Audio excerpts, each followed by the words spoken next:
তো দেখো এটা আসছিল লঙ্কেশ্বর বাড়িতে লাস্ট দিন আর কি, যেদিন প্রসাদ দিব। তো দেখো কি পরিমাণ ভিড় আসছিল, প্রায় 4টা-5টার দিকে গেছিলাম, তখনও কিন্তু অনেকটাই ভিড়।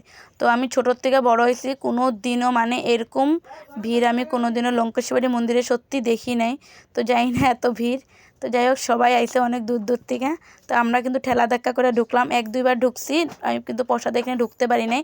তারপরে কিন্তু বার হয়ে আইসি, তারপরে 3 নম্বর বার যখন ঢুকছি তখন কিন্তু ফাইনালি ঢুকতে পারছি, মহাপ্রসাদ লইতে পারছি। আর এখানে দেখো কি পরিমাণ ভিড় আসলো, একদম ছোট বাচ্চারা যারা আইসে তারপর কিন্তু অনেকটাই কষ্ট হইতাছিল। আর আমার মেয়ে কিন্তু আমার মার লগে আসছিল, তার লিগা কিন্তু আমি ঢুকতে পারছি, আমার মেয়ের লগে থাকলে কিন্তু ঢুকতে পারতাম না। তো দেখো 3 নম্বর বার যখন আইছি তখন কিন্তু একটু হালকা পাতলা আসলো, এই যে ঢুকতাছি, তখন কিন্তু এরকম ভিড় আসছিল। তো এরকম হালকা ভিড় থাকলে কিন্তু ঢুকা যায়। তো দেখো ঢুকে তারপরে কিন্তু এখানে প্রসাদ নিয়ে নিছি।